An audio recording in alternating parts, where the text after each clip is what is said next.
agradezco a Marifé Boa García, vicepresidenta de esta feria y presente aquí con nosotros, esta valiosa oportunidad. Asimismo, Marifé, te deseamos todos los éxitos posibles en esta feria, que realmente pues, la queremos mucho y tenemos muchas buenas expectativas de cómo va a funcionar. La discusión sobre qué podemos hacer para frenar el deterioro del medio ambiente es la continuación de dos paneles anteriores, enlazadas por la conservación de la biodiversidad en el marco de la Feria Internacional del Libro de Bogotá y enlazadas por un planeta sostenible en el marco de la Feria Internacional del Libro de Buenos Aires.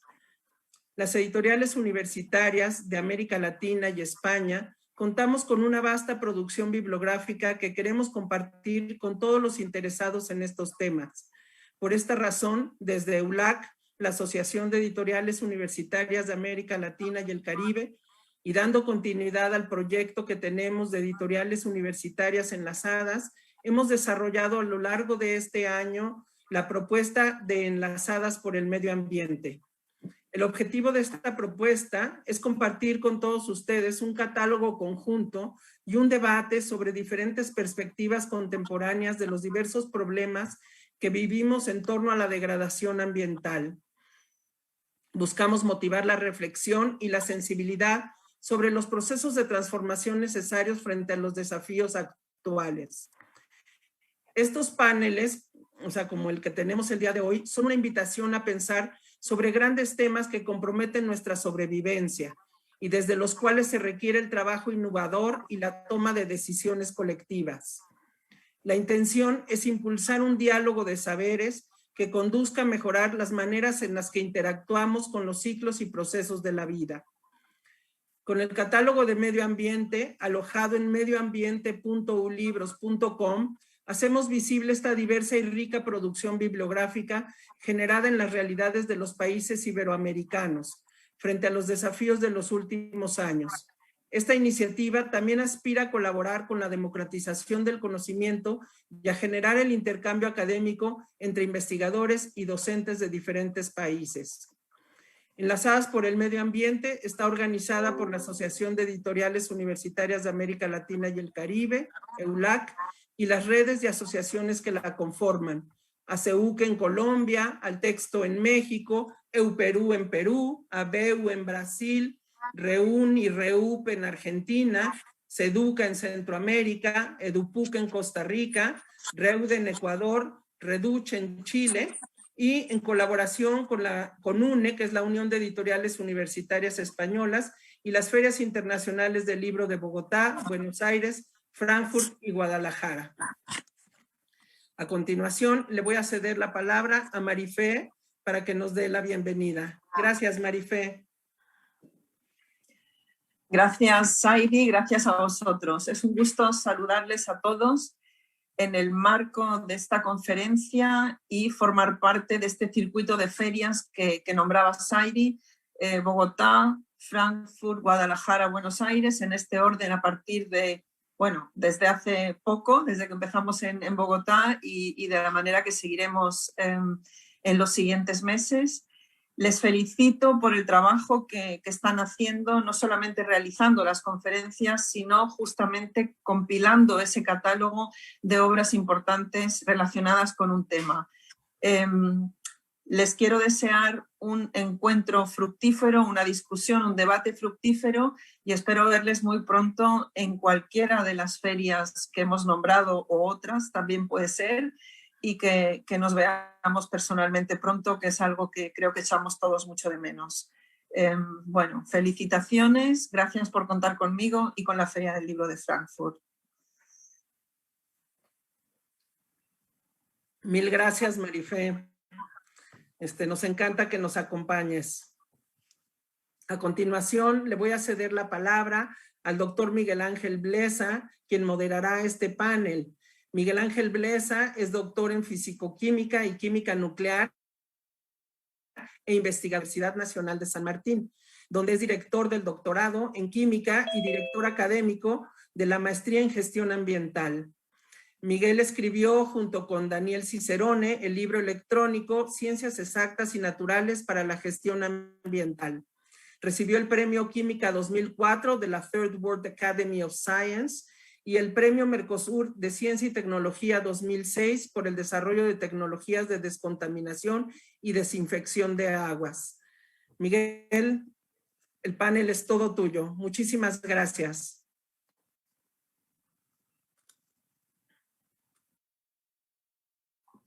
Muchas gracias y es un honor para mí estar acá en momentos en que verdaderamente la difusión de la ciencia es un tema que se discute en todos lados y en todo nivel.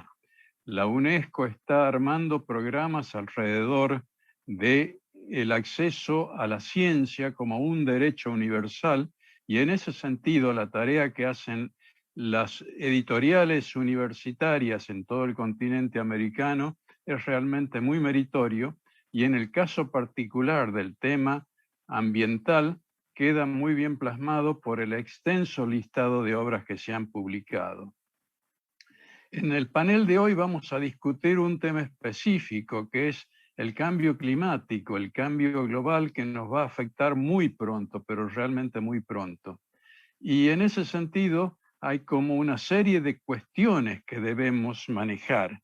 La primera cuestión es la responsabilidad ciudadana. No vamos a poder mitigar los efectos del cambio climático si no hay conductas solidarias por parte de toda la población mundial. Ahora, todas esas conductas individuales se deben plasmar también en políticas que deben guiar el accionar de todos los países de una manera realmente equilibrada. Y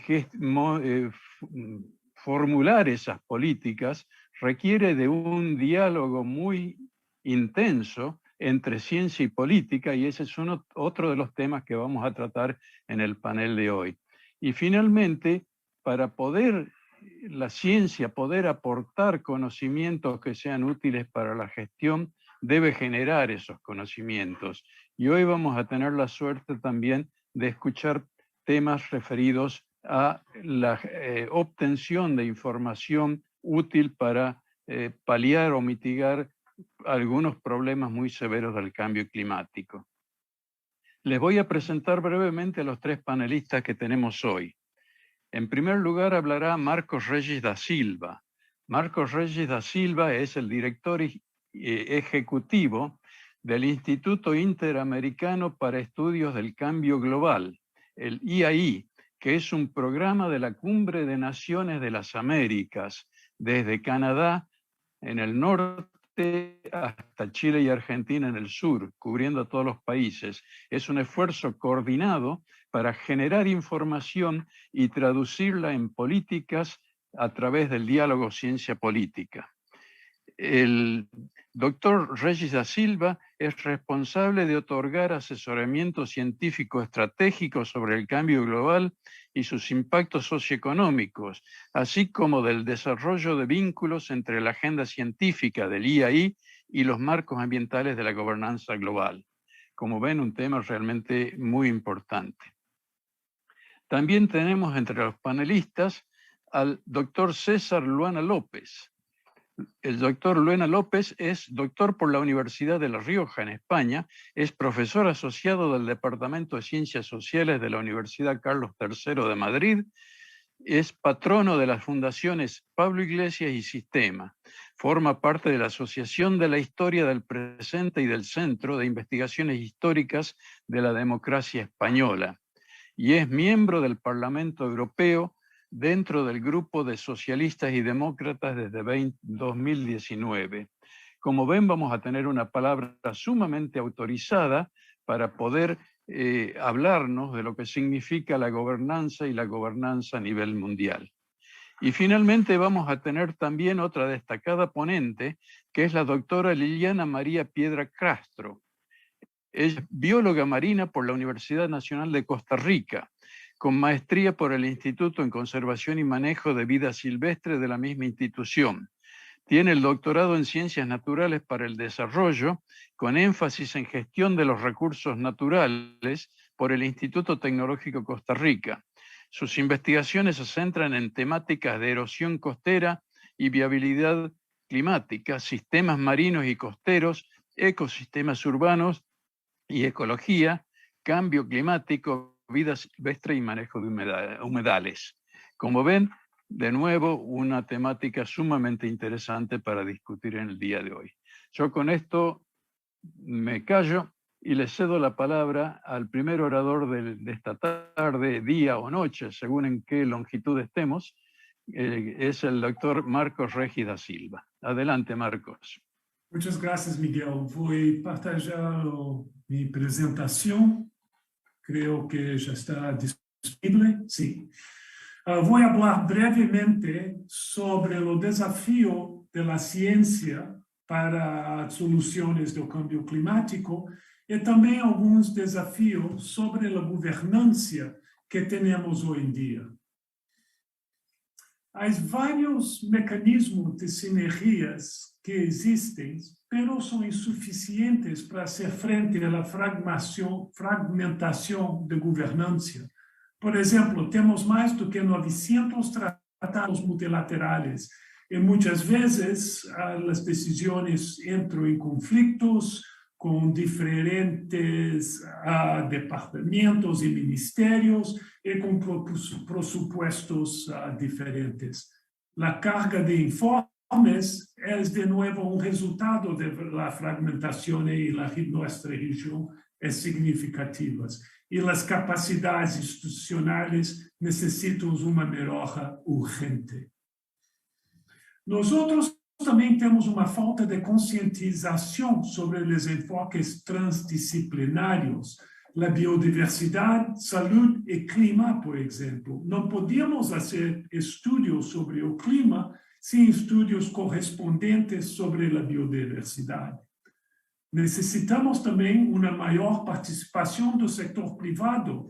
Muchas veces todos los sistemas de gobernanza sobre las marcas de gobernanza, el sector privado está quase inexistente. Y también hay una confusión entre actividades relacionadas con la cuantización pública, que es a corto plazo, y un desarrollo de plan de estudio de la educación, que es muy más complejo. Otros impactos que mucho poco hablamos es el impacto de la corrupción, sobre todo los esfuerzos para soluciones. Nosotros también necesitamos alcanzar las ciencias económicas, particularmente la valorización de los servicios de clima y ecosistema. Mas muchas veces también los cuadros de gobernanza tienen consecuencias involuntarias. En la revista Ciencia publicó When the Cure Kills, que es una crítica del CBD sobre la gobernanza. Algunas de las condiciones favorables en América Latina y el Caribe es que las redes de ciencias y políticas son autosuficientes en América Latina y el Caribe. Nosotros tenemos redes muy avanzadas. Somos una región en desarrollo, mas también ya desarrollada. Nosotros tenemos mejor cooperación y redes entre las universidades de las Américas. Muy buena cultura de cooperación. Y tenemos mayor capacitación, inversión, formación para llevar a cabo investigaciones transdisciplinarias. Otra condición favorable es el desarrollo de un programa de investigación científico baseado en enfoques transdisciplinarios que satisfagan las necesidades políticas en los países, particularmente en un contexto regional. Otra condición favorable en América Latina es mayor concientización y apoyo para la ciencia y los datos abiertos. Posso mencionar o Acordo de Escazú, que é, eu creio, um passo muito importante para nossa região. Eu gostaria de falar mais, pero o tempo está um pouco curto, mas os dados abertos e a ciência aberta é de uma importância para a participação pública muito significativa. Nosotros necesitamos una participación más efectiva de las comunidades locales y pueblos indígenas. Por ejemplo, tú puedes comparar el rol de los pueblos indígenas y el protocolo de Nagoya contra el acuerdo de cambio climático, que es casi inexistente.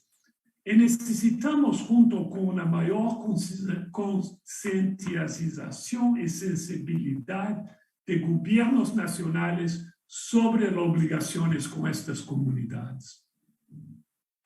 Ahora, en un contexto de estudios transdisciplinarios, yo puedo mencionar por la primera vez el IPES y el IPCC hacer un estudio conjunto sobre la biodiversidad y el cambio climático, pela primera vez, que es interdisciplinaria y transdisciplinaria.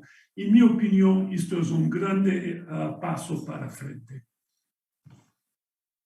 La fragmentación de la toma de decisiones a nivel nacional, regional e internacional crea desafíos en el uso de la información científica y, de nuevo, los países tienen de tomar en cuenta esta fragmentación. Otra cosa también son cuestiones como la seguridad alimentaria y el agua, están asociadas con una mayor comprensión entre la interacción de biodiversidad y cambio climático. No podemos entender el cambio climático, de nuevo, sin vamos decir, una metodología transdisciplinaria y la interfaz científica y política disponible para enfrentar desafíos. En conclusiones, América Latina y el Caribe ofrecen una oportunidad única para apoyar proyectos científicos eficaces, multinacionales, colaborativos, transdisciplinarios y abiertos. Tienes una red de pares muy bien establecida. Como región, es excepcionalmente eficaz en la articulación de sus necesidades y en la participación de sus científicos y formuladores en políticas en foros internacionales. En resumen, nosotros tenemos de superar desafíos y crear oportunidades para la colaboración multinacional, para una ciencia abierta, transdisciplinaria. Necesitamos fortalecer vínculos con los márticos mundiales y vamos a ver si podemos hacer algo sobre la fragmentación de gobernanza que existe. Necesitamos de obtener mayor espacio políticos en foros internacionales para que las decisiones reflejen las prioridades nacionales, tal como se articulan en un contexto regional en América Latina y el Caribe. Gostaria de agradecer a los organizadores de este foro y estoy a su servicio para cualquier pregunta. Muchas gracias. Muy bien, gracias, Marcos. No sé si pudo entrar el eurodiputado. Pudo entrar, aquí estoy. Ah, muy bien, mucho gusto. Adelante. Por el smartphone, pero sí, aquí estoy. Bien, lo escuchamos entonces, adelante. Bueno, pues muchísimas gracias por invitarme a este evento de Lazadas por el Medio Ambiente, de las ediciones universitarias, de las ediciones de la Universidad de Guadalajara, una universidad querida y conocida por mí, por cierto, porque he participado en actividades en el Centro Universitario de Lagos de Moreno, entre otros. Y mi aportación breve, como debe ser en un evento donde participa gente tan importante, es para, reflexionar sobre las distintas medidas y también aportar las distintas medidas que la Unión Europea está poniendo en marcha, que comenzaron con la aprobación de un New Green Deal, con un pacto verde europeo que recoge la mayor parte de estas propuestas en materia de biodiversidad, de economía circular, una estrategia sobre la naturaleza de los alimentos que se llama de la granja a la mesa y sobre todo con la Ley Europea del Clima, porque nosotros nos hemos comprometido a conseguir la neutralidad climática en 2050 y que en 2030 reduzcamos con respecto a los niveles de 1990 hasta un 55% las emisiones a la atmósfera. Los objetivos de neutralidad climática, los objetivos de mitigación son ambiciosos en un continente y en una Unión Europea donde en nuestro conjunto emitimos un 8%. De tal manera que además de ser eficaces en nuestra gestión, en nuestros compromisos, también la Unión Europea, como en otras ocasiones o en otras políticas, lo que está haciendo es lanzar un mensaje de fortaleza, de ambición. Pretende, por otro lado, ser también ejemplo, modelo, referencia. Hay varias cumbres pendientes. En nada, el mes que viene en Glasgow, la conferencia de partes 26, después de la de Santiago-Madrid. Pero en China está pendiente la conferencia de partes 15 sobre biodiversidad. Por tanto, la Unión Europea, cuando ha adoptado estos compromisos tan potentes como la Ley Europea del Clima, pero como algunos de los que ahora voy a relatar brevemente, de manera muy sintética, estamos iniciando también un camino de diplomacia ecológica, por así decirlo, para, bueno, intentar servir en la medida de lo posible con nuestras limitaciones, con nuestros problemas, servir también de referencia a grandes potencias y grandes áreas de producción, de consumo, por consiguiente de contaminación, que tienen que ser conscientes de que tienen que adoptar medidas tan ambiciosas como las de la Unión Europea. Estoy pensando particularmente en Estados Unidos, ahora con la vuelta de gente racional a la Casa Blanca parece más posible. Estoy pensando en India, estoy pensando en China, los grandes emisores. Como consecuencia del Pacto Verde, hemos puesto en marcha un paquete y de la Ley Europea del Clima que se llama Fit for 55, luchando o trabajando, por así decirlo, para conseguir esa reducción del 55%. Y les digo rápidamente algunas de las medidas que creía importante que en este foro de editoriales, este foro de edición universitaria, estuviera presente. En relación al comercio de derechos de emisión de la Unión Europea, el famoso ETS, esta es una política que ha funcionado bastante, porque al fin y al cabo representa el 40% de las emisiones y es una herramienta útil. Con la nueva propuesta, lo que se pretende es rebajar aún más el límite global de emisiones y aumentar su ritmo para otros sectores, un ritmo de reducción más alto. En concreto, se pretende incluir a la aviación, que tenía derechos de emisión y también gratuitos, los tenía libres, y también al transporte marítimo.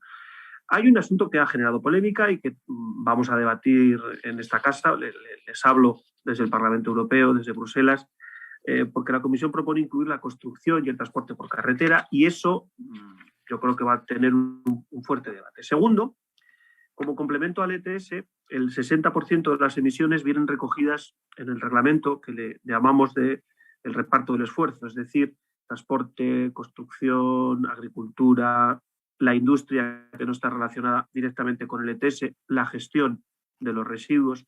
Bueno, aquí lo que se propone es el aumento de un 11%, de 11 puntos, respecto del objetivo actual que era del 29%, es decir, llegar al 40%. En tercer lugar, se propone la creación de un mecanismo de ajuste en frontera, al que van a estar atentos el resto de países y de áreas regionales, porque este mecanismo de ajuste en frontera del carbono pondrá precio a las importaciones de ciertos productos. Se trata de evitar la competencia desleal, porque si dentro de nuestras fronteras europeas adoptamos una posición muy exigente en la reducción de emisiones, pero después facilitamos o no ponemos ningún tipo de atención al comercio de otras regiones donde los productos son derivados en procesos contaminantes, pues la lección que extraemos sería negativa y además de ser negativa sería injusto para todos los sectores y todos los países que están haciendo y que van a hacer esfuerzos para conseguir los objetivos de reducción al 55%. Cuarto, la modificación de la Directiva de Energías Renovables. La propuesta de la Comisión es alcanzar un 40% en el mix energético para 2030 de energías renovables. Les recuerdo que estaba previsto un 32%, ahora hablamos de un 42%. También se va a revisar en quinto lugar, la Directiva de Fiscalidad Energética para establecer un nuevo sistema de tipos mínimos basado en el contenido energético de cada producto. Y por último, se va a modificar también la Directiva de Eficiencia Energética. Estos 6 puntos, junto con 2 que afectan al transporte, 2 programas como el Fuel EU Aviation y el Fuel EU Maritime, esto es, para incorporar niveles cada vez mayores de combustibles alternativos sostenibles. Y también se va a revisar el reglamento de emisiones de turismos y vehículos ligeros para que las emisiones de este tipo de vehículos sean 0 en 2035. Particularmente, por ejemplo, en motores muy populares en Europa como los diésel, esto significa que tiene que haber 0 emisiones en 2035. Y 2 apuntes más, que quedo a vuestra disposición. Por un lado, los sumideros naturales de carbono son muy importantes. El reglamento LULUCF para la absorción de carbono a través del uso de la tierra, de la agricultura, de los bosques, de la silvicultura es importantísimo. Hay también una reforma en marcha. Y el Fondo Social para el Clima. Fondo Social para el Clima porque, y esto yo pertenezco al Grupo Socialdemócrata, al Partido Socialista Obrero Español. Dentro de la Cámara, la izquierda, los grupos progresistas, estamos haciendo hincapié en que debe haber una dimensión social de la transición ecológica. Tiene que ser una dimensión social porque nosotros tenemos que garantizar que la transición ecológica sea a su vez justa. Y para eso se prevé un fondo social del clima para las rentas y también para inversiones destinadas a reducir la dependencia de los combustibles fósiles.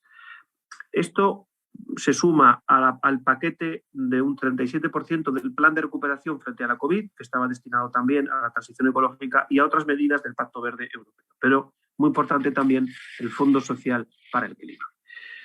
Bueno, pues hasta aquí mis reflexiones y casi más mis noticias de Europa, podríamos así decir, de hasta dónde llega el nivel de ambición, en qué medidas concretas y con qué perspectiva, con una perspectiva de transición ecológica ambiciosa, muy exigente, pionera, la más avanzada, si se quiere, incluso la más radical a nivel mundial, pero justa socialmente, con una dimensión que proteja, que preserve la cohesión social y, por tanto, la necesaria flexibilidad para conseguir una mitigación, pero a la vez una adaptación social a esta nueva economía.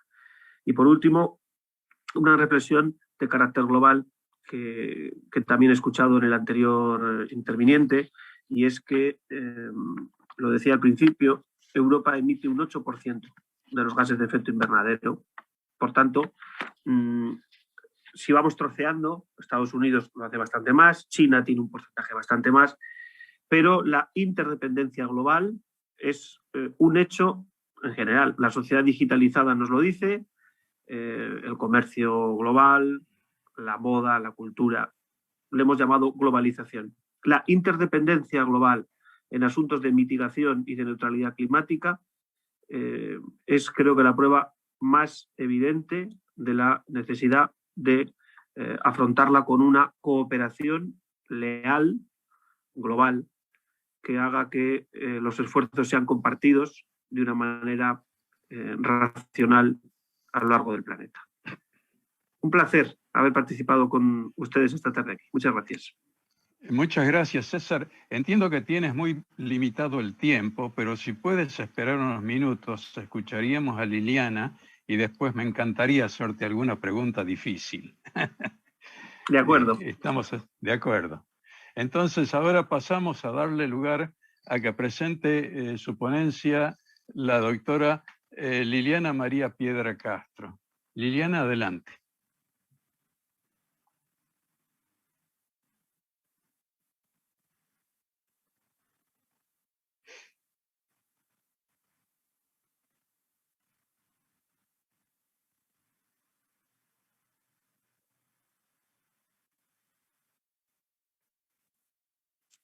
Bueno, muy buenos días, buenas tardes o buenas noches, dependiendo de dónde estemos. En primera instancia, agradecer a las asociaciones de editoriales universitarias iberoamericanas que lideran el proyecto Enlazadas por el Medio Ambiente por la invitación a este espacio de reflexión y de diálogo en torno al cambio climático, en pro de que podamos construir un mejor planeta para nuestra generación y para las generaciones venideras. Y coincido definitivamente con los ponentes anteriores que planteaban el papel fundamental de los estados para enfrentar el cambio climático desde la mitigación, pero más recientemente, como lo planteaba el IPCC en su último informe, de forma preponderante a partir de la adaptación. El cambio climático no solo involucra las acciones humanas, la economía, la seguridad alimentaria, la política de los países, sino que también está afectando absolutamente a todos los sistemas naturales del planeta. Y hoy quisiera profundizar en estos minutos en algunos de los efectos que el cambio climático desarrolla o genera sobre los ecosistemas marinos y costeros. En primera instancia, quiero plantearles 4 de los más serios efectos sobre estos ecosistemas marinos y costeros.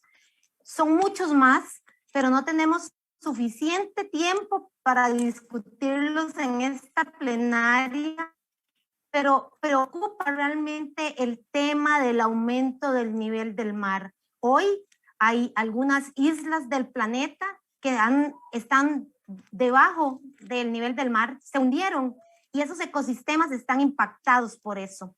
La acidificación del océano, cada vez tenemos más y más CO2 entrando al agua y esto hace que tengamos un océano más ácido. En tercera instancia, tenemos el aumento de la temperatura superficial del océano. Tenemos evidencia de que el océano se está calentando y los organismos que viven en el océano no se pueden adaptar tan rápido a como han venido dándose estos calentamientos. ¿Y por qué no plantear también el tema de la erosión costera, donde en nuestra región, especialmente en el Caribe, en el Gran Mar Caribe, estamos enfrentando procesos importantísimos de pérdida de playa? Estos 4 elementos afectan la biodiversidad de forma sinérgica, producen cambios en las comunidades de los diversos organismos que tenemos en el mar, pero también de las relaciones alimenticias o gremios tróficos. Estas modificaciones afectan a las comunidades humanas costeras, también afectan sus economías y fomentan la inseguridad comunitaria y la inseguridad alimenticia. Y aún peor, nos limitan o nos dificultan para lograr el cumplimiento de los objetivos del desarrollo sostenible que tenemos planteados para el 2030, especialmente aquellos que están enfocados a la conservación de los ecosistemas acuáticos, los marinos, aquellos que promueven la reducción de la pobreza y los que buscan eliminar el hambre en el mundo.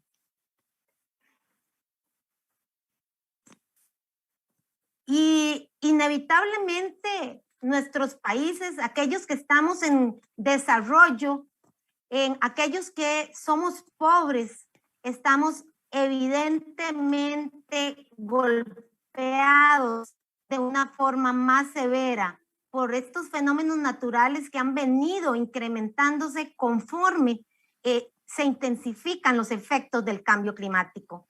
Se evidencia en esta imagen que los países menos desarrollados y los países más pobres somos mucho más vulnerables a los riesgos del cambio climático. así como lo identificó el IRC en el 2019, cuando plantea que el nivel de exposición y la vulnerabilidad a los fenómenos climáticos extremos que sufren los países debe ser entendido como una advertencia para que estemos preparados para enfrentar estos eventos climáticos que ocurren cada vez de forma más frecuente y también de forma más severa. Y les quiero poner un caso concreto aquí en Costa Rica, en una comunidad que se llama El Cocal, en Punta Arenas, que está ubicada en el Pacífico, donde tenemos la casa de Doña Karen, la cual actualmente se inunda 42 veces al año. Y tenemos modelos que demuestran que para el 2100, en 80 años, ese sitio se inundará más de 1000 veces al año.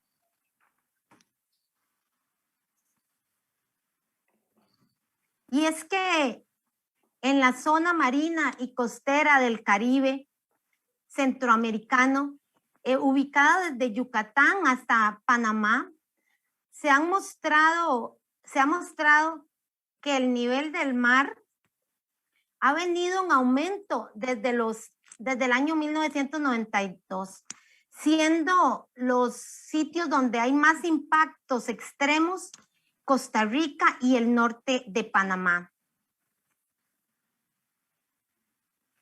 Y sumado a esto, en el Pacífico hemos observado también un aumento de la variabilidad interanual asociada con el fenómeno ENOS, mejor conocido como el fenómeno del Niño, que nos ha venido afectando a toda la región latinoamericana y especialmente a esos países que ya mencionamos antes que estamos en desarrollo.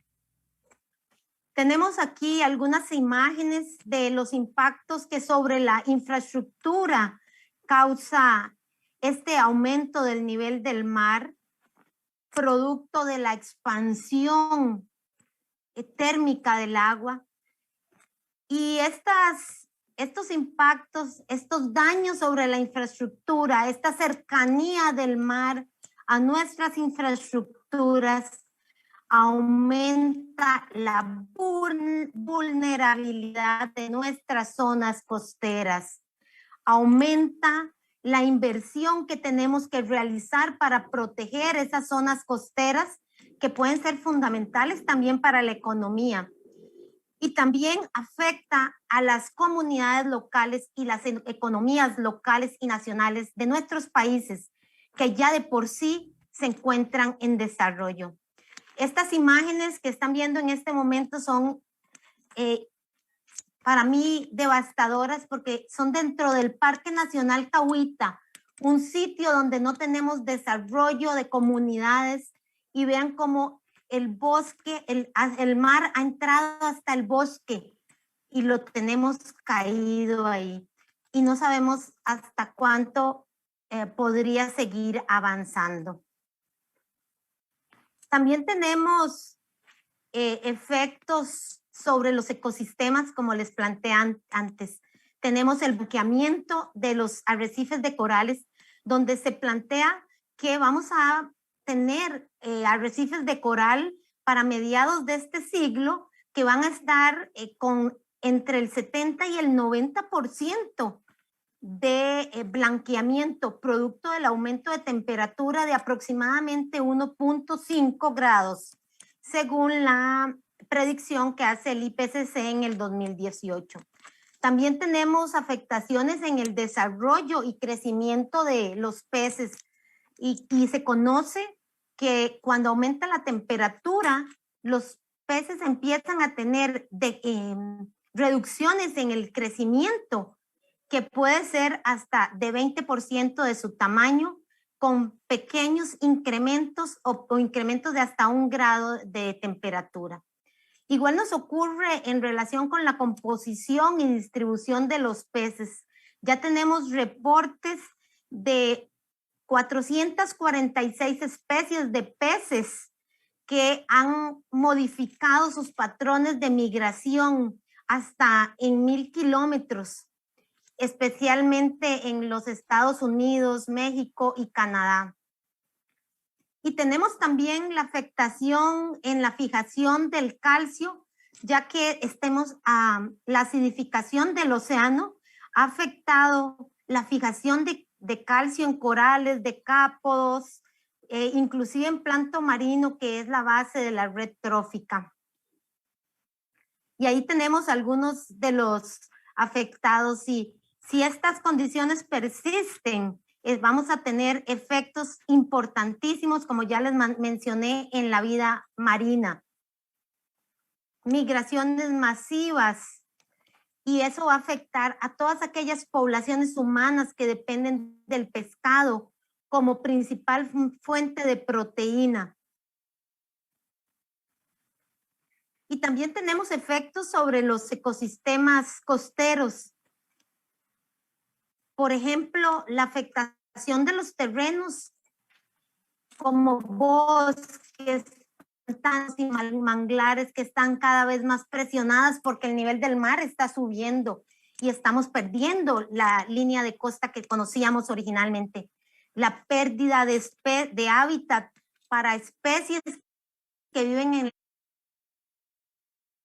la costa, como las aves, como los cangrejos, como los anfípodos que viven en la arena y que hoy tienen que enfrentar un tamaño de partícula diferente, la pérdida de playa que tanto utilizamos para la recreación y que las tortugas marinas comparten con nosotros. Y el tamaño de partículas de la arena, como les planteaba antes, que es fundamental para las comunidades que viven en la playa y que muchas veces no las vemos. Pero lo más relevante de esto no es los efectos que estamos teniendo, sino qué podemos hacer como ciudadanos, como academia.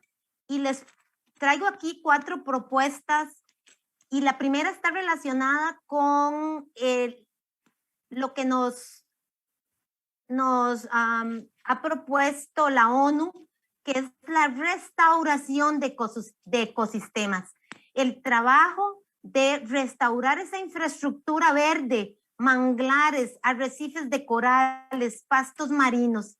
Y para eso necesitamos apoyo de la sociedad, apoyo del Estado, apoyo de la academia.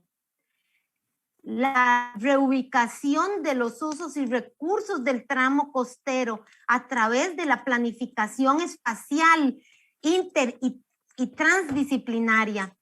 El ahorro de energía como una actividad que podemos hacer diariamente desde nuestras casas. No sentirnos que porque no vivimos en la playa o cerca del mar no podemos hacer nada. Ahorrar energía aporta a adaptarnos al cambio climático. Y por supuesto, algo a lo que nos llevó la pandemia, que es reducir la movilidad para consumir menos combustibles fósiles. Desplazarnos solamente cuando sea estrictamente necesario y buscar alternativas, infraestructura alternativa donde no tengamos que gastar combustibles fósiles para poder mantener las actividades económicas de la sociedad mundial. Muchísimas gracias.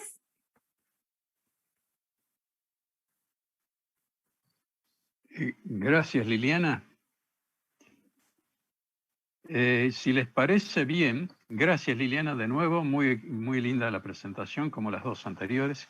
Si les parece bien, yo comenzaría con una pregunta para el eurodiputado César Luena López. Hemos recibido una consulta de Marcelo Valverde y quisiera leerles la pregunta y después, para no ponérsela fácil, complicarla con una vuelta de tuerca.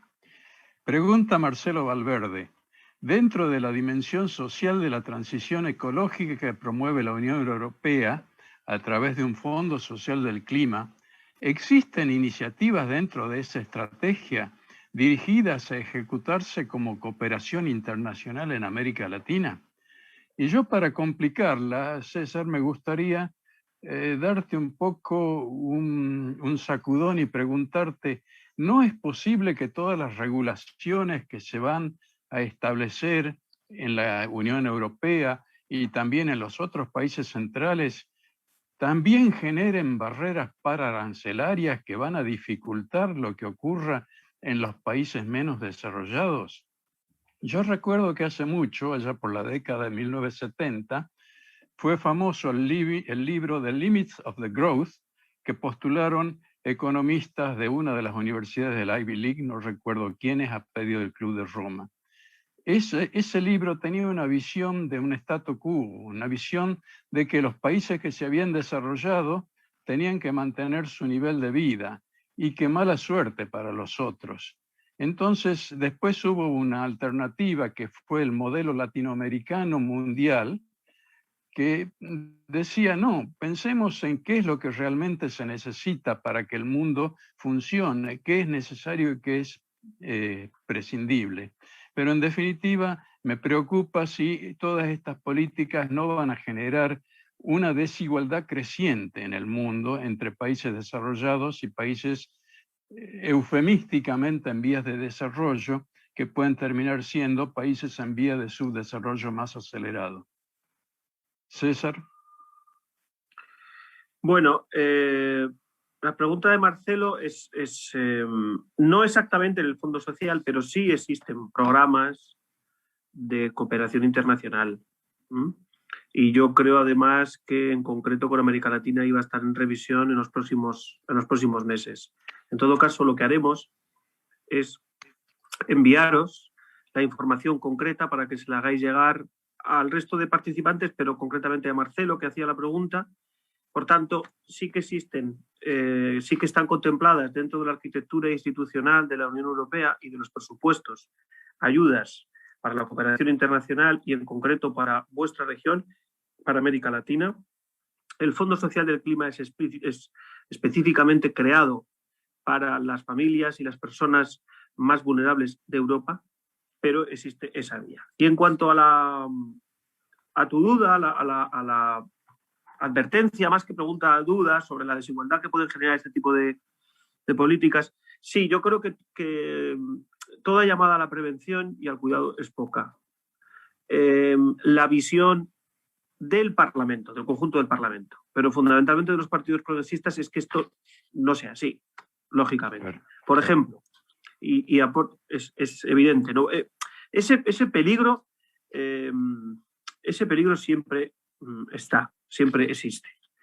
Pero, por ejemplo, hay una cosa que no es mayoritaria todavía, pero que la estamos, por ejemplo, impulsando los miembros del Comité de Medio Ambiente, la estamos particularmente impulsando en distintos proyectos, en distintos informes, reglamentos, etcétera. Y es que en los acuerdos comerciales, por ejemplo, Mercosur, en los acuerdos comerciales haya una vinculación de los capítulos de sostenibilidad. Es decir, que cuando se hable de capítulos sostenibles sean vinculantes y no voluntarios. Es un poco como lo que antes yo hablaba del mecanismo de ajuste en frontera para el carbón. Por tanto, recapitulando, sí que existen y no sé si hoy, porque aquí ya es tarde, estamos cerrando y tenemos algún compromiso, por eso era lo de la hora, son ya las 8:30 casi de la tarde, pero mañana, por la mañana, os enviaremos la información. Y en relación a tu duda, sí, la duda existe. Los grupos de izquierdas estamos vigilantes y estamos haciendo propuestas concretas como por ejemplo esa. Muy bien. Muchas gracias, César. Y efectivamente es una preocupación que todos tenemos y que va a haber que seguir vigilando. Porque como decía un viejo líder argentino, la gente es buena, pero si se la vigila es mejor. Te despedimos entonces y ahora pasaría a hacerle una pregunta al doctor Marcos Reyes da Silva. Gracias de nuevo, César. A vosotros, Marcos, un saludo. Marcos, yo tengo una duda importante acerca de la viabilidad de todos los esfuerzos internacionales, porque la cooperación internacional es internacional, pero los gobiernos son nacionales. Y los gobiernos nacionales cooperan internacionalmente si les conviene y si no les conviene no cooperan. Entonces, hay un poco de duda, a mi modo de ver, sobre la viabilidad real de la cooperación internacional para la implementación de políticas. Y eso se suma a otra cuestión que es muy central, y es que para enfrentar el cambio global se necesitan programas de muy largo aliento, de muy largo plazo, y los gobiernos democráticos tienen una alternancia que es típicamente de 4 años, con lo cual podemos tener saltos muy abruptos de una política a otra, como ocurre en muchos de nuestros países de América Latina y como ahora también ocurre en los Estados Unidos de América Latina. Que según leí en un diario de hoy, no sería raro que dentro de 3 años, en las nuevas elecciones, vuelva el presidente que estuvo en ejercicio en el periodo anterior. En definitiva, ¿cómo se puede manejar esa cuestión de las políticas nacionales fluctuantes con la cooperación internacional como para que realmente haya cooperación en el estricto sentido de la palabra? Miguel, su pregunta es extremadamente compleja. Toca en todos los aspectos de la gobernanza internacional y creo que sabemos de esto. No seré capaz de te dar una respuesta en 1 o 2 minutos, pero en primer lugar estoy enteramente de acuerdo con usted. Yo creo que los instrumentos que tenemos de gobernanza no son suficientes para hacer face aos desafios que tenemos con cambio global. Si miramos primero la Convención sobre la Biodiversidad, no teve una meta de las metas de Aichi que fueron un suceso. ¿No? Ningún país accedió a las metas de Aichi. Las contribuciones voluntarias sobre el Acuerdo de París también está con muchos desafíos. Yo creo que la gobernanza funciona cuando hay un problema que la única solución es la cooperación internacional, la única, ¿no? Y es algo de urgente, un poco como el COVID. Y mesmo con COVID-19, nosotros podemos ver los desafíos entre los países pobres ainda não têm sua quota de vacinas, e enquanto os países com mais meios já estão em sua 3ª dose. Então, estamos falando, vamos dizer, de uma política que o cambio está muito difícil, que os sistemas de governança que mudam cada 4 anos não colocam outros lados de desafios. Para mim, eu creio que país, particularmente em nossa região, tem de tomar a liderança e tem de fazer uma articulação onde podemos entender os objetivos e estes objetivos dessem ao eleitorado de cada país. Porque somente com a força do eleitorado podemos cambiar, vamos dizer, ao nível de discussões nacionais que chegam ao nível regionais para decisões internacionais que descem ao nível de novo nacional.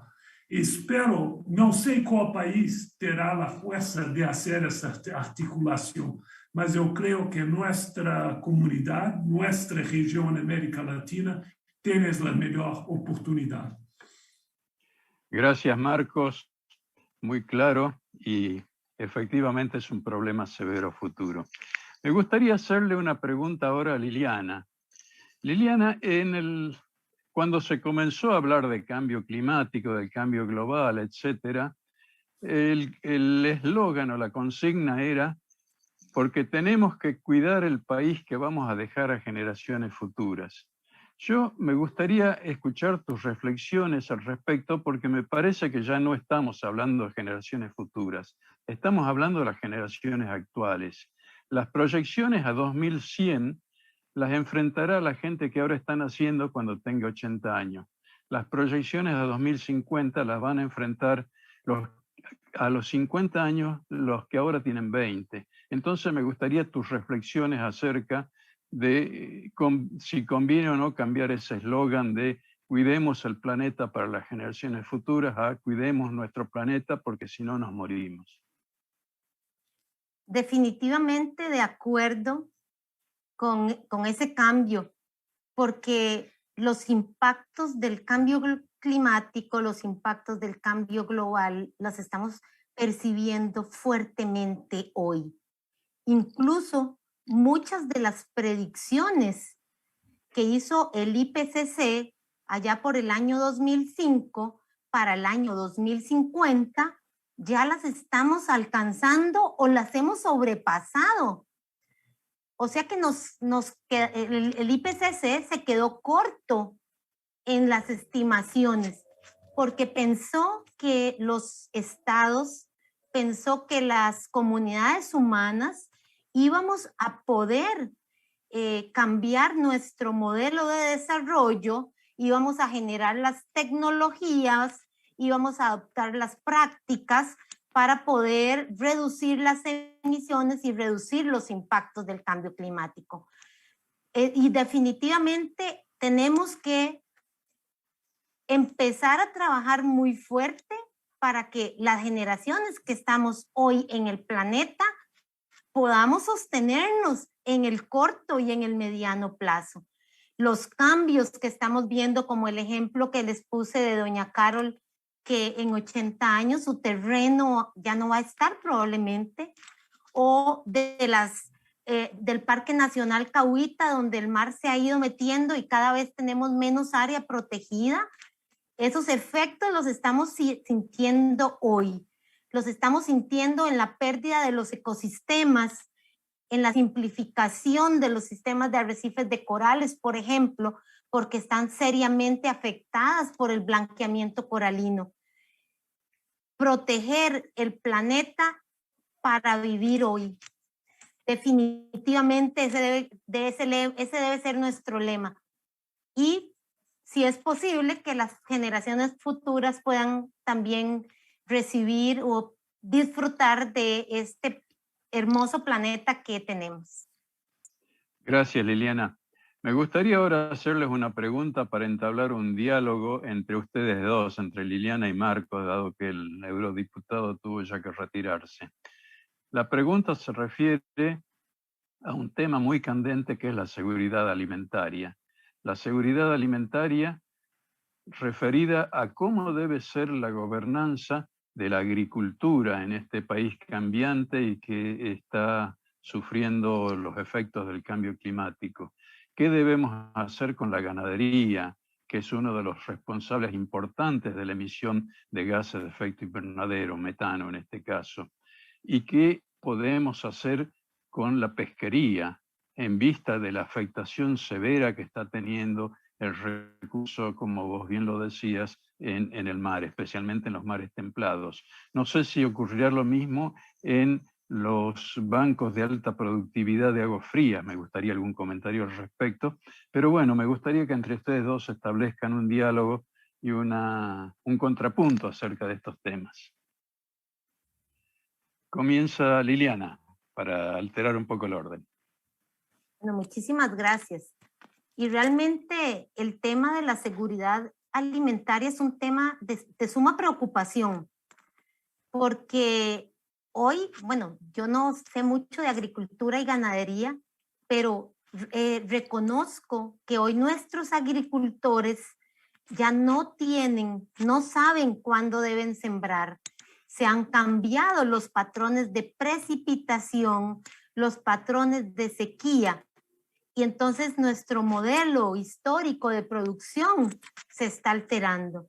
Entonces, esto tiene un efecto sobre las comunidades humanas, ¿verdad? Porque muchas veces sembramos y se producen pérdidas enormes. Entonces no tenemos acceso a la comida. Pero también tenemos una parte de la población que está consumiendo una cantidad enorme de esa biomasa que producimos, vegetal y animal, que sobrepasa las necesidades mínimas de los seres humanos. Estamos produciendo y consumiendo muchísimo, y a veces ese consumir implica que estamos botando el alimento que falta en otras latitudes. En términos de la pesquería, realmente es preocupante porque hemos observado en el caso de Costa Rica que la biomasa, la cantidad de peces que tenemos en el mar, el número de peces que tenemos en el mar y el tamaño es menor que el que había sido reportado en años anteriores. Y esto afecta definitivamente la extracción, la cantidad de peces disponibles para nuestros pescadores, sumado a que esta variación en la temperatura superficial del mar se traduce también en cambios en las corrientes.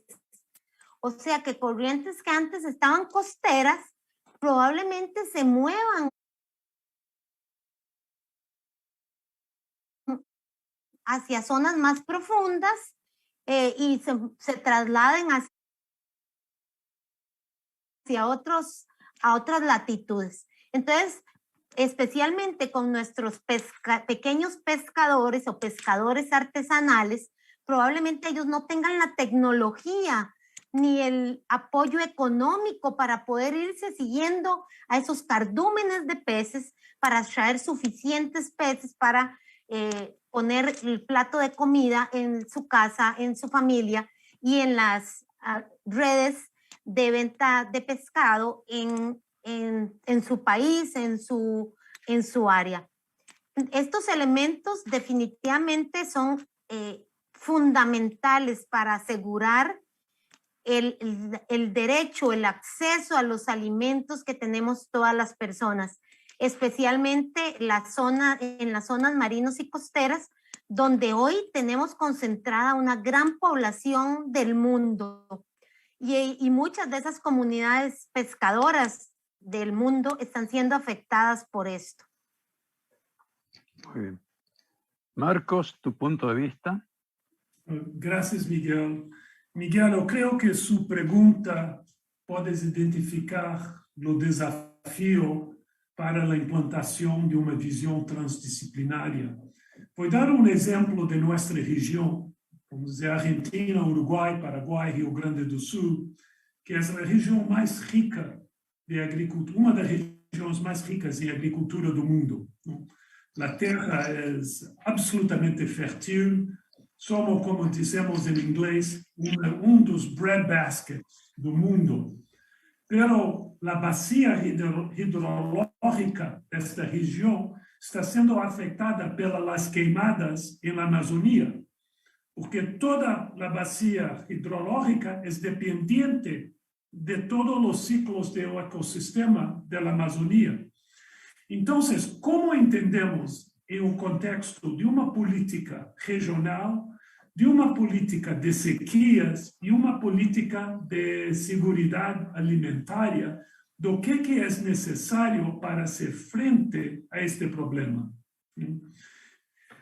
Otra cosa también, la agricultura es dependiente de energía y como ustedes saben, esta parte del mundo es altamente dependiente en energía hidrológica.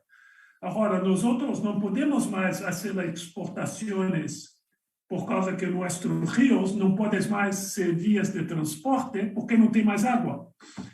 De nuevo, es una visión que nosotros tenemos de entender toda la interdependencia de todos los aspectos, energía, seguridad de agua, seguridad alimentaria, o valor de ecossistemas, o cambio climático, e como isto tudo pode ser articulado em uma visão, uma política onde isto hace senso. Agora, imagínate isto em um contexto global, não somente em nossa região.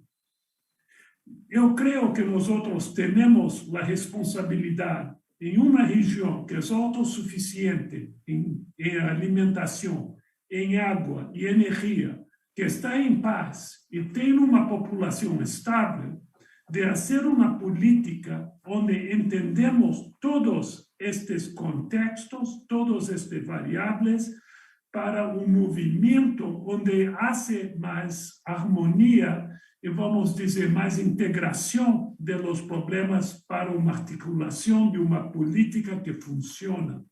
E necessitamos instrumentos de governança regional para esta articulação chegar até o nível nacional. Nós, eu e aí, estamos trabalhando para hacer um encontro de todas as organizações de governança na América Latina, para que podamos fazer um plano conjunto para ver de como podemos utilizar nossos recursos em um modo mais efetivo. Para mim, aí que está a solução. Gracias, Marcos. Tengo un par de preguntas más, así que me voy a tomar la atribución de ser el moderador para formulárselas. Una tiene que ver con la frecuencia de ocurrencia de eventos extremos, inundaciones, sequías, etc. Creo que se han mencionado bastante la influencia que eso va a tener sobre la agricultura, sobre una serie de cosas, pero en particular hay un aspecto que creo que se vuelve importante en vista del alto grado de urbanización que está obteniendo los países de todo el mundo. En el mío, en Argentina, por ejemplo, el porcentaje de población urbana creo que ronda el 92%. Tal vez es más bajo en otros países de la región, pero sigue siendo alto. O sea, hay grandes aglomeraciones, grandes conglomerados de gentes que van a sufrir muy especialmente los eventos de calores muy altos, el golpe de calor famoso. Y mi pregunta para ustedes es, ¿qué se puede hacer en las grandes urbes para evitar que especialmente las poblaciones susceptibles o vulnerables, como chicos y ancianos, sufran mucho estos golpes de calor, estos eventos extremos de alta temperatura que sin duda van a ser cada vez más frecuentes? Marcos, ¿puedes empezar vos? Sí, Miguel. Miguel, usted está correcto. Yo creo que nuestra región es una de las más urbanas del mundo. No sé si mis números están correctos, mas creo que en general es más o menos 89-88% el nivel de urbanización en nuestra región. Estamos muy atrasados para todas las políticas que tenemos de hacer face a eventos extremos. Por ejemplo, nuestras ciudades costeras quase não têm hecho, vamos dizer, acciones contra o aumento do nível do mar. Eu não sei o que vai acontecer quando metade do Rio de Janeiro está sobre água. Então, outra coisa também, estamos destruindo as poucas regiões verdes urbanas que temos e do outro lado devemos estar aumentando quase por 10 vezes mais, vamos dizer, parques, espaços urbanos verdes. A pobreza é outro fator em nossa região que está dificultando todos esses desafios. O que hacemos com todas as favelas que temos, que estão particularmente abertas a todos os eventos que podem acontecer. Em Rio de Janeiro, minha cidade, cada 3 meses temos desastre onde todas as casas caem e temos várias mortes. Não? E ainda mais, quase não temos falado do nexos de saúde, ambiente e câmbio climático. Enfermidades como malária, dengue, chikungunya, qual é a correlação de aumento com o clima? E o que podemos fazer com isto? Se temos dificuldades com saneamento, água e população. De novo, nós necessitamos uma articulação e governo mais efetivo que puedes entender la interrelación de todos estos sistemas, la valorización de ecosistemas y la defensa un poco de la conservación de nuestro patrimonio. Yo no veo otra solución. Necesitamos lideranza y necesitamos lideranza urgentemente. Gracias, Marco. Liliana, tu punto de vista. Bueno, muchísimas gracias por la pregunta, Miguel, porque realmente se vuelve preponderante. Ya hay estimaciones de que la población, no solo de Argentina, sino que la población mundial va creciendo más hacia las áreas urbanas. La buena noticia es que desde la ecología urbana también se han realizado propuestas para poder reducir esos efectos del calor, de lo que han denominado en las ciudades islas de calor.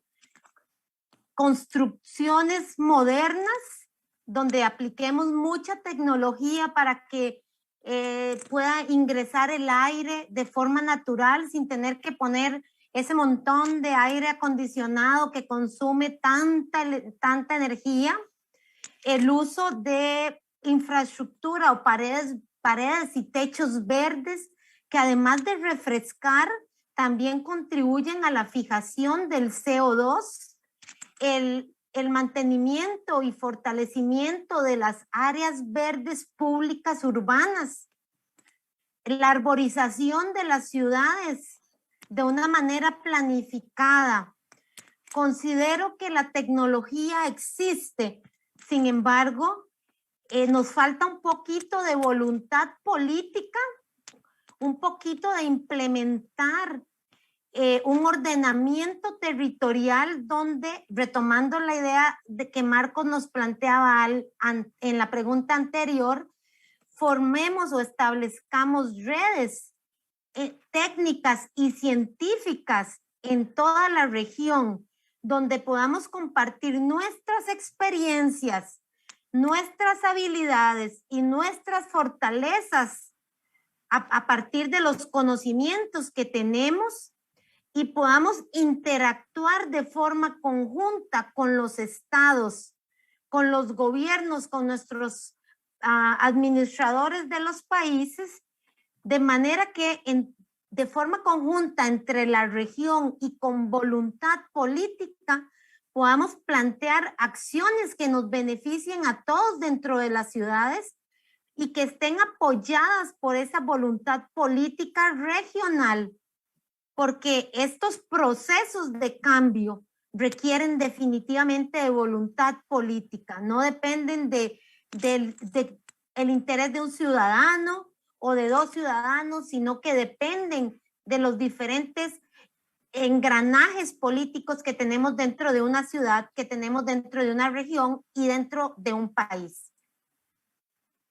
Gracias, Liliana. Tengo otra pregunta difícil y esta se refiere a dentro de los escenarios futuros. Estamos muy acostumbrados a las distopías que aparecen en libros, películas, series de televisión, etc. Y hay un hecho, un acontecimiento humano que ha ocurrido en todas las épocas de su existencia, que son las grandes migraciones. Las grandes migraciones han transformado el mundo. Las migraciones son el movimiento de los pobres en busca de un lugar mejor para vivir, que es distinto a las invasiones, que son los movimientos de los ricos para conquistar nuevos terrenos. Pero dentro de esas migraciones, los factores que impulsan las migraciones, uno de ellos va a ser claramente la destrucción del hábitat que actualmente están ocupando. Y viendo los grandes dramas que se arman con las migraciones, como la que ocurrió de la gente de Siria en Europa, o lo que ocurre en el borde sur de los Estados Unidos, yo me pregunto, ¿estamos prestando suficiente atención a lo que va a ocurrir con las migraciones en el futuro una vez que se degraden los terrenos donde habita gente en todo el planeta? No sé quién se anima a comentar algo primero. Liliana. Bueno, no me animo mucho, pero bueno, está bien.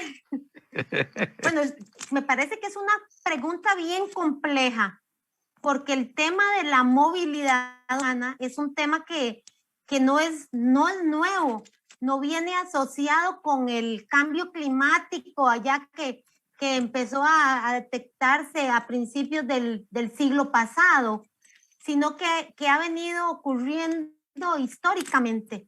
¿Qué es lo que está pasando con el cambio climático? Que ha incrementado las razones por las que la gente se está movilizando. Y a veces nos preocupa, como usted planteaba, las movilizaciones entre países, pero también ocurren movilizaciones a lo interno de nuestros países, sí, claro. entre regiones, que aquella zona costera que empezó a inundarse y donde el mar está cada vez más fuerte, golpeando más fuerte y reduce la capacidad de la gente de salir a pescar o de salir con los turistas a hacer un viaje de observación de la biodiversidad marina, obliga a la gente a desplazarse a otras regiones y a competir entre los mismos habitantes de un país por recursos y a generar una presión que, sumada a la que ya teníamos del cambio climático, presiona más los ecosistemas. El tema de la movilidad humana relacionado con cambio climático es un tema que deberíamos discutir más, que deberíamos poner más frecuentemente en la mesa de discusión, porque muchas veces, y lo vemos en la televisión, planteamos la movilidad humana como un tema nada más de que quiero moverme por el tipo de manejo político que hay en mi país, o porque quiero obtener más dinero para vivir mejor con mi familia. Pero hoy el tema, a esto se suma el tema de que tenemos inseguridad en las precipitaciones y los agricultores no están seguros de si su producción va a darles de comer. Los pescadores no están seguros de dónde están los peces y que si logran entrar con su limitada tecnología, estoy hablando de los artesanales, al mar, las tormentas y los huracanes y los ciclones que puedan desarrollarse, como ya lo han planteado cada vez más frecuentemente, les alcance para poder sostener a sus familias. Y es un tema realmente de muchísima preocupación, porque de forma sinérgica también presiona el estado de los recursos naturales. Se vuelven una presión adicional a las que ya teníamos, como sobre la sobreproducción, más los efectos que el cambio climático nos ha venido aportando. Gracias. Marcos. Gracias, Miguel. Miguel, eu creio que o mundo sempre teve migrações, enormes migrações, especialmente em nossa região, nas Américas. O número de imigrantes que recebemos é absolutamente incrível. Parte de minha família são refugiados da Segunda Guerra Mundial. O problema que temos agora é que as migrações estão aumentando por causa de vários cambios globais. Se vemos o que está passando na fronteira dos Estados Unidos com a América Central, a grande maioria de imigrantes são refugiados de câmbio global, que não podem mais viver de sua agricultura em seus países. A sequia e vários outros problemas estão forçando esta gente a fazer a migração. O segundo problema é que os países, como Liliana disse anteriormente, os países pobres são os mais afetados pelos cambios globais e têm as mais pobres instituições e infraestrutura para se fazer a estes desafios. Então, é como estão quase contentes que parte da população está saindo. E, em terceiro lugar, estamos fazendo face a populismo racista em muitas partes do mundo, onde estão vendo esta gente como que são peligro para a sociedade. Se falamos da extrema direita, estão falando de uma filosofia que la cultura y la identidad europea será reemplazada por otros pueblos del mundo. Y esto no es verdad, ¿no? Entonces, todo esto necesita soluciones urgentes donde las poblaciones en este país pueden continuar a sobrevivir en sus países. La gran mayoría de gente no quiere hacer una inmigración, están siendo forzados a hacer esta migración. Es una situación muy, muy triste.